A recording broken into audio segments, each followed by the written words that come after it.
দীর্ঘ অপেক্ষার অবসান করতে চলছে। অর্থাৎ দীর্ঘ 17 বছর পর নিজ দেশে ফিরছেন বিএনপির ভারপ্রাপ্ত চেয়ারম্যান জনাব তারেক রহমান। আগামীকাল সকাল 11টা 55 বাংলাদেশ বিমানের একটি ফ্লাইটে করে তিনি দেশে ফিরবেন।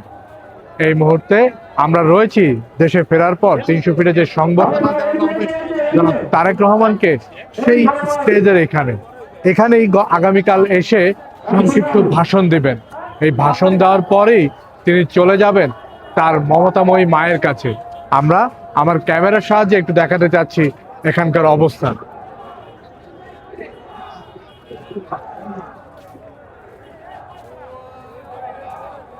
আপনার দর্শক, আপনারা জানেন যে 2007 সালে যখন 111 শুরু হয়েছিল, সেই সময় তারেক রহমানকে গ্রেফতার করা হয় বেশ কয়েকটি মামলা, এবং পরবর্তীতে 18 মাস জেল খাটার পর 18 মাস জেল খাটার পর 2008 সালের 3রা সেপ্টেম্বর তিনি জামিনে মুক্তি পান। এবং জামিনে মুক্তি পাওয়ার পর তিনি 2008 সালের সেপ্টেম্বরের মাঝামাঝি সময়ে তিনি পুরো পরিবার সহ লন্ডনে চলে যান, এবং সেখানেই তিনি গত 17 বছর ধরে বসবাস করছিলেন। 5ই আগস্ট 2024 জুলাই আন্দোলন পরিবর্তনের পর ফ্যাসিস্ট আওয়ামী লীগ সরকারের পতনের পরেই শোনা যাচ্ছিল তারেক রহমান দেশে ফিরবেন, কিন্তু নানা রকম নিরাপত্তাহীনতার কারণেই তিনি এতদিন দেশে না ফিরলেও আপনারা জানেন যে তার মমতাময়ী মা বিএনপির চেয়ারপারসন খালেদা জিয়া তিনি বর্তমানে ভর্তি রয়েছেন। সেই তারেক রহমান এখন দেশে ফিরবেন আগামীকাল। অর্থাৎ দীর্ঘ যে অপেক্ষা তার নেতাকর্মীদের, সেই নেতাকর্মীদের অপেক্ষার অবসান ঘটতে চলেছে। কালকে তিনি দেশে ফিরবেন। আমরা যখন জেনেছি আজ মাঝরাতের হিথ্রো বিমানবন্দরে বাংলাদেশ বিমানের একটি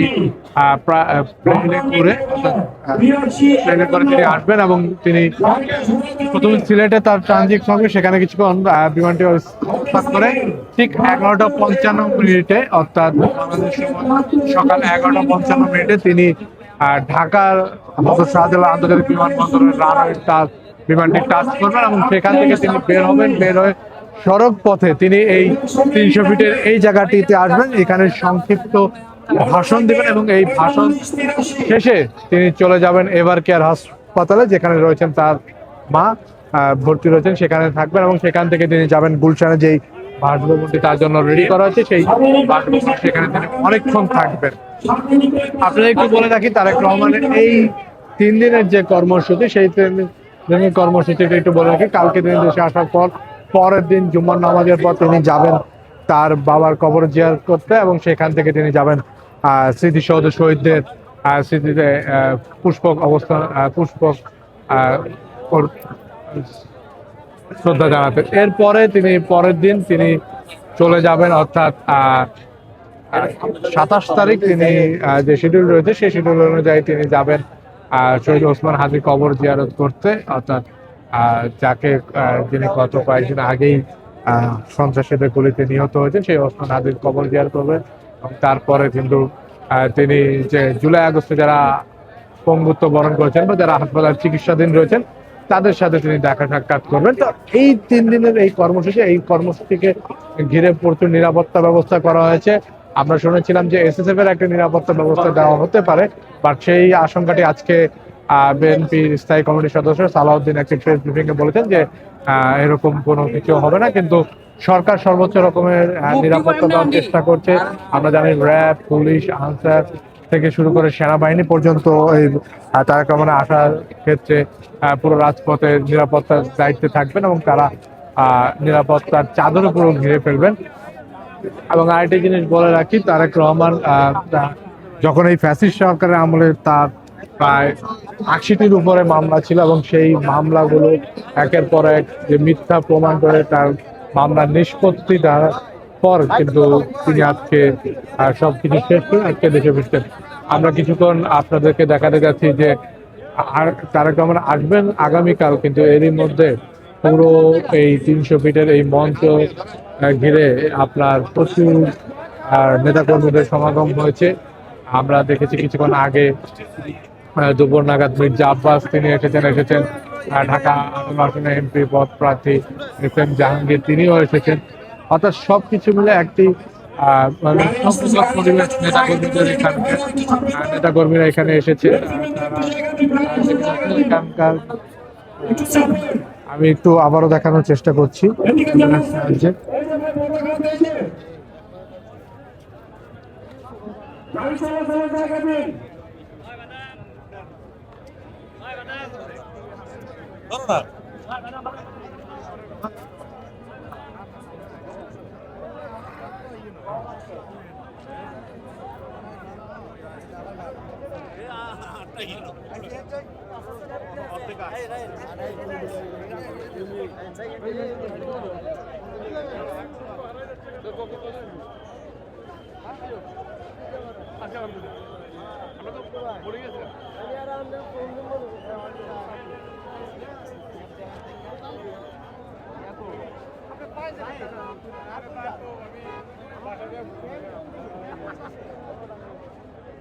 এই যে স্টেজ, এই স্টেজে সেই সংক্ষিপ্ত ভাষণ তারেক রহমান, এবং যেটুকু জানা গেছে এই স্টেজে তিনি একাই শুধু ভাষণ দেবেন, আর কেউ এখানে কোনো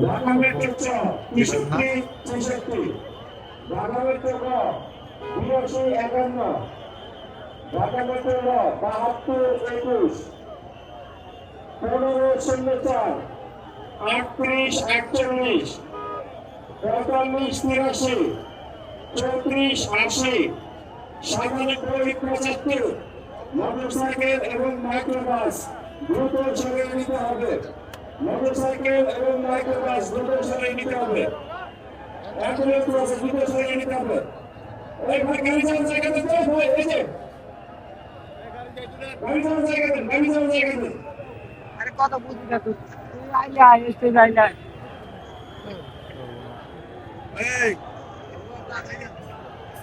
এই ভাই চলবে তো, এই লাগবে যে, লাগবে যে, এই লাগবে মুসাফির, চলবে।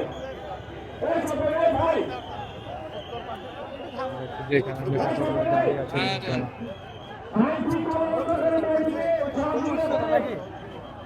আইন শৃঙ্খলা রক্ষাকারী বাহিনীকে সহযোগিতা করুন। এই ভাইয়া চলবে, চলবে।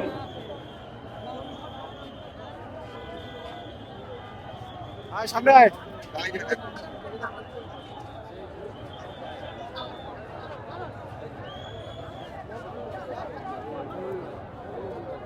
এই জায়গাটা ক্লিয়ার করেন তো ভাই। প্রশ্ন করতে পারবেন, আমি মোবাইল ধরি, আপনি খালি থাক, বেশি নিলে ঝামেলা ফোন করে। দর্শক আপনারা দেখতে পাচ্ছেন যে আসলে এখানে একটা উৎসব পরিবেশ চলছে। উৎসবমূলক কারণ একটাই, 17 বছর পর দিচ্ছে।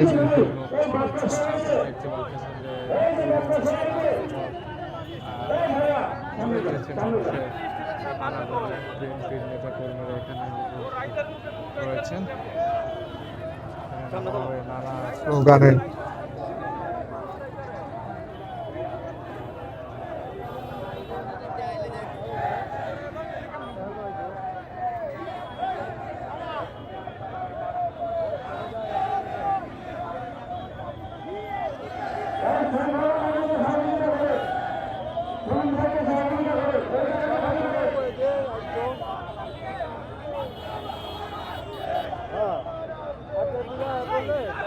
দর্শক আসলে পুরো স্টেজের সামনে যেভাবে লোকজন ভরে গিয়েছে, মানে আগামীকাল এখনো প্রায় 17-18 ঘন্টা বাকি রয়েছে,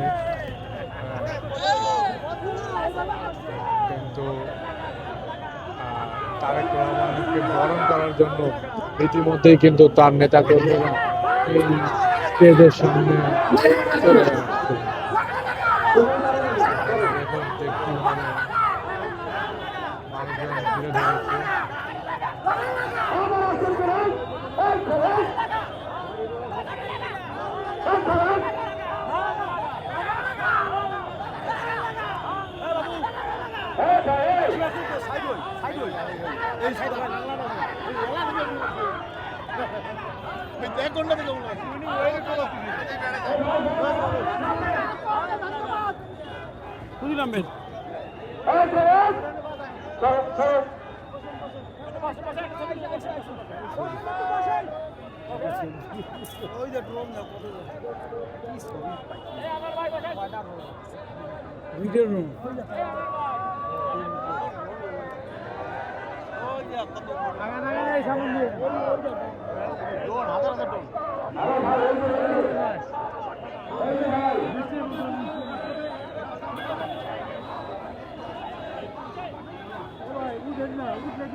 আসলে বোঝাই যাচ্ছে দর্শক যে আসলে তারেক রহমানকে বরণ করে নিতে এখানকার তার যে নেতা কর্মী ম্যাক্সিমাম তারা যেভাবে উপস্থিত হচ্ছেন, আসলে যেখানে 17-18 ঘন্টা বাকি রয়েছে তার আগেই কিন্তু এখানে লোকের সমাগম সৃষ্টি হয়েছে। অর্থাৎ বলাই যাচ্ছে যে তারেক রহমানকে বরণ করার জন্য উৎসুক হয়ে রয়েছেন তার নেতা কর্মীরা, এবং আসলে তারা একটা কথাই বলছেন যে এই সময় তার দেশের এই যে ক্রান্তি লগ্ন এখন দেশের যে অবস্থা, এই সময় দেশের হাল ধরার জন্য তারেক রহমানকে আসলে খুবই দরকার। আমি আপনাকে কিছু ব্যানারে যেরকম লেখা রয়েছে দেশ গড়ার স্বপ্ন নেয়া, দেশ গড়া, দেশে ফিরলেন তারেক রহমান, এরকম বেশ কিছু ব্যানার ফেস্টুন আমরা দেখেছি যে আরেক দেশ গড়ার স্বপ্ন নিয়ে দেশে ফিরছেন তারেক রহমান। আসলে তারেক রহমানের আশা মানে হলো দেশের যে প্রেক্ষাপট, সেই প্রেক্ষাপটটা অনেকটাই পাল্টে যাবে। দেশে যে একটা অস্থিরতার সময় চলছে, আমরা দেখেছি কয়েকদিন আগেই ওসমান হাদিকে গুলি করে হত্যা করা হয়েছে, এবং তারপর থেকে নানা ভাবে যারা জুলাই আন্দোলনে যুক্ত ছিলেন তাদেরকে নানা রকম থ্রেট দেওয়া হয়েছে। সেই সব অনেকে ভয় ভীতিতে ছিলেন, কিন্তু আসলে বিএনপি নেতা কর্মীরা চাচ্ছেন যে তার যে বিএনপির এই ভারপ্রাপ্ত চেয়ারম্যান তারেক রহমান দ্রুত আসুক, এবং তিনি কিন্তু আগামীকাল দেশে ফিরছেন, এবং তিনি দেশে ফেরার পরেই আসলে হয়তো রাজনীতির যে প্রেক্ষাপট বা রাজনীতির যে মাঠ সেটি কিন্তু পরিবর্তন ঘটবে। এবং তার আগমনকে ঘিরে এই 300 ফিটে আপনি দেখুন যে ইতিমধ্যেই জনস্রোতে রূপান্তরিত হয়েছে। নেতাকর্মীদের উপস্থিতিতেই বোঝা যাচ্ছে যে আসলে কি অবস্থা এই জায়গাটিতে। তবে আমরা এখন যে স্টেজটিতে তারেক রহমান ভাষণ দেবেন সেই স্টেজটির সামনে রয়েছি। এই স্টেজটিতে দাঁড়িয়েই 17 বছর পর দেশে ফিরে নেতাকর্মীদের উপস্থিতিতে ভাষণ দিবেন জনাব বিএনপির ভারপ্রাপ্ত চেয়ারম্যান জনাব তারেক রহমান। এবং দেখুন এখানে স্টেজে লেখা রয়েছে 25শে ডিসেম্বর জনাব তারেক রহমানের ঐতিহাসিক স্বদেশ প্রত্যাবর্তন। অর্থাৎ আসলেই 17টি বছর তিনি দেশের বাইরে ছিলেন, 17টি বছর তিনি তার মায়ের স্নেহ থেকে দূরে ছিলেন, 17টি বছর তিনি মার থেকে দূরে ছিলেন। তার ভাই আরাফাত রহমান কোকো যখন মারা যান তিনি দেশে আসতে পারেননি, এবং মা যখন অসুস্থ এখন লিভার কেয়ারে, অনেকদিন যাবতীয় তার মা হসপিটালে ভর্তি থেকে তিনি আসতে পারেননি, কিন্তু আসলে সময়ের সাথে সাথে তিনি সকল কিছু সমাধান করেই তিনি আজ আগামীকাল দেশে ফিরছেন। এবং দেশে ফেরার পরে তাকে নানা সংবর্ধনা দেওয়া হবে, এবং সংবর্ধনা দেওয়ার পরে আমরা আবারও আপনাকে একটু বলে রাখি যে জনাব তারেক রহমান আগামীকাল সকাল 11:55 হযরত শাহজালাল আন্তর্জাতিক বিমানবন্দরে অবতরণ করবেন, এবং তারপরে তিনি সড়ক পথে এই 300 ফিটের এই জায়গাটায় আসবেন, এবং এখানে এসে তিনি একাই একটি বক্তব্য দেবেন, এবং এই বক্তব্য শেষে তিনি চলে যাবেন এভার কেয়ার হাসপাতালে, এবং সেখানে তার মমতাময়ী মা বিএনপির চেয়ারপারসন বেগম খালেদার সাথে খালেদাকে দেখবেন, এবং তারপরে তিনি গুলশানে তার যে বাসভবনটি রয়েছে সেই বাসভবনে চলে যাবেন। তো 300 ফিট থেকে এই ছিল আমার কাছে সর্বশেষ।